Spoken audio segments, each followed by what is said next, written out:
नमस्कार, मैं हूं हरिशंकर व्यास। सेंट्रल हॉल में आपका स्वागत है। सीताराम येचुरी ने मार्क्सवादी कम्युनिस्ट पार्टी के नए महासचिव के नाते कमान संभाल ली है। महासचिव बनने के बाद उन्होंने कई इंटरव्यू दिए, वामपंथ की भारत में प्रासंगिकता को लेकर बहुत कुछ कहा तो पार्टी की उम्मीदों का खाका भी खींचा। मगर उन्होंने तीसरे मोर्चे, कांग्रेस से अलायंस और कम्युनिस्ट लेफ्ट पार्टियों की एकजुटता को लेकर सावधानी वाले बयान दिए हैं। मतलब सीताराम येचुरी की कमान में सीपीएम दुस्साहसी अलायंस बनाए, ऐसे संकेत नहीं है। वे शायद ही हरकिशन सिंह सुरजीत की तरह दिल्ली में सत्ता और अलायंस की राजनीति करे। वे भाजपा के खिलाफ ग्रांड अलायंस बनवाना संभव नहीं मानते। बहुत संभव है कि प्रकाश कारात ने वैचारिक कट्टरता में पार्टी को जैसे रंगा है, उससे येचुरी संभल कर चलने को मजबूर है। व्यवहारिक राजनीति करने से पार्टी के भीतर बवाल बनेगा, इसकी आशंका होगी। सो प्रकाश कारात से सीताराम येचुरी का परिवर्तन खास मतलब नहीं रखता है। कम्युनिस्ट जैसे है वैसे रहेंगे, न वे बदलेंगे और न सुधरेंगे। सीताराम येचुरी राज्यसभा सांसद है। विपक्षी नेताओं से उनके रिश्ते हैं। मीडिया और विपक्ष के बीच के अनुभव से उनकी व्यवहारिक नेता वाली इमेज है। लेकिन उन्होंने अब तक जो कहा है वह यथास्थिति परक है। आज इस पर चर्चा है।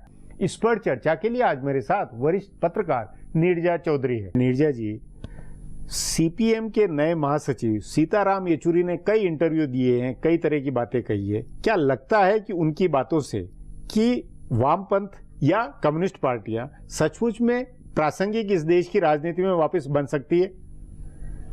देखिए, मुझे लगता है उनका आना एक ब्रेक फ्रॉम द पास्ट है जी।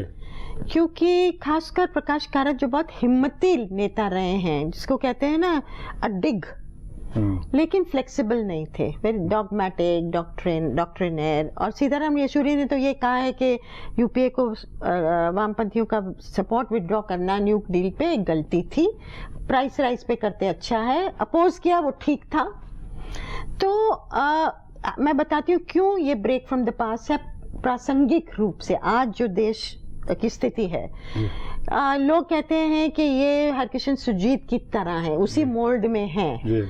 तो इनका जो पार्लियामेंट्री डायरेक्ट एक्सपीरियंस रहा है, उससे इनके अक्रॉस पार्टीज रिश्ते बने हैं। तो एक पार्लियामेंट्री फ्रेमवर्क में काम करना, पार्टी को ढालना, उसी में आगे बढ़ना एक डायरेक्ट एक्सपीरियंस है। दूसरा, एक बहुत फ्लेक्सिबल है। तीसरा, एक न्यूएंस पोजीशन, पार्टी की पोजीशन है एक, भाई कांग्रेस से हम साठगांठ नहीं करेंगे, अपनी पार्टी को बिल्डअप करेंगे, लेकिन उसमें भी उन्होंने एक न्यूएंस पोजीशन ले ली है। पार्लियामेंट में हम कांग्रेस के साथ मिलके काम करेंगे, बाहर हम नहीं करेंगे, अपनी पार्टी को रिवाइव करेंगे। और अलायंस में कोई ऐसा पार्टियों के साथ पावर की अलायंस में हम शामिल नहीं होंगे।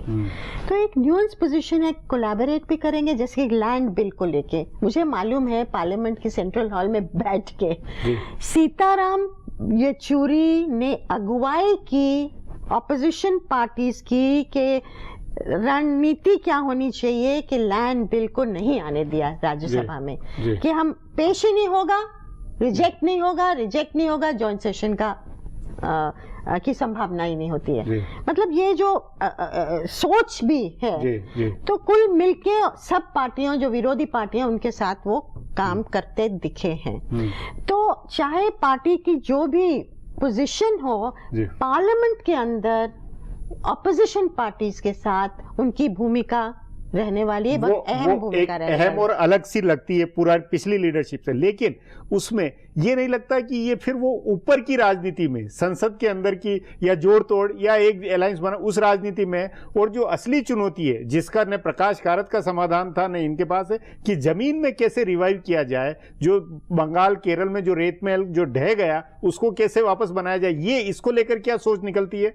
देखिए, जो उन्होंने कहा है वो तो यही कहा है ना कि जो डिक्लाइन है, जो उसको रोकना है, रिवाइवल की शुरुआत करनी है, संगठन को बिल्ड करना है, लेफ्ट एंड डेमोक्रेटिक फोर्सेस को इकट्ठा करना है, एक पॉलिसी फ्रेमवर्क। नहीं तो वो इकट्ठा करने के अंदर क्या लगता है आपको कि कम से कम कम्युनिस्ट पार्टियां या लेफ्ट यूनिटी जो परिवार, जो लेफ्ट परिवार है, वो उसका एक पार्टी में कन्वर्ट हो जाए, इतना मिनिमम हो सकता है? जैसे ही उन्होंने चार्ज संभाला, ये तो उन्होंने पहले ही कहा कि हम चाहते हैं कि ये लेफ्ट पार्टियां यूनाइट हो जाएं, लेकिन अगर आप सीपीआई वालों से बात करिए तो वो इतने एंथुजियास्टिक नहीं है। दो पार्टियां उनके अपने अपने तरीके हो जाते हैं काम करने के, लेकिन संभव हो सकता है एक स्थिति को देख के। जिस तरह सीपीआई का भी कोई रुतबा बढ़ नहीं रहा है तो उनको भी फायदा होगा, इंडिविजुअल्स को चाहे नुकसान हो, तो मुझे लगता है उस तरफ तो ये बढ़ेंगे।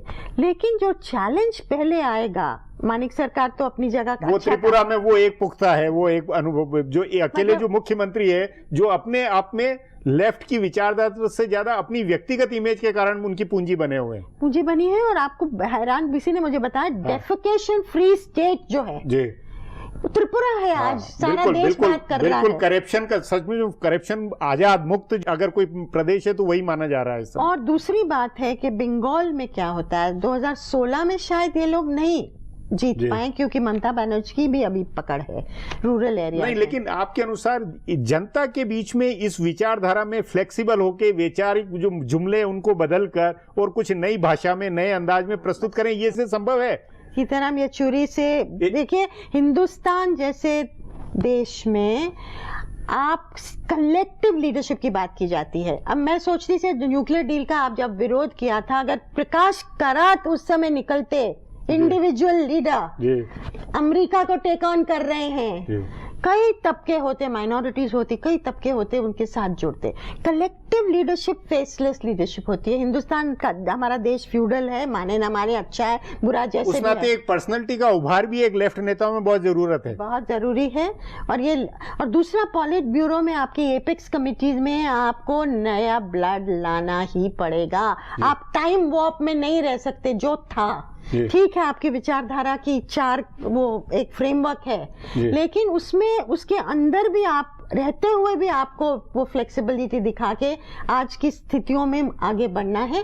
कास्ट को लेके अब जेएनयू में मैं रहती हूँ, वहाँ किस तरह से एसएफआई जो स्टूडेंट विंग है को आयशा ने पछाड़ दिया। आयशा ने कैसे कास्ट को कोऑप्ट किया, कोई एक मुद्दा बना के, उसका आधार बना के, मतलब मुस्लिम, दलित, महिलाएं, सबको करके, तो उसी तरह का एक तो पर्सनालिटी को उभारना, जो उसमें ये एक और चीज आ जाती है।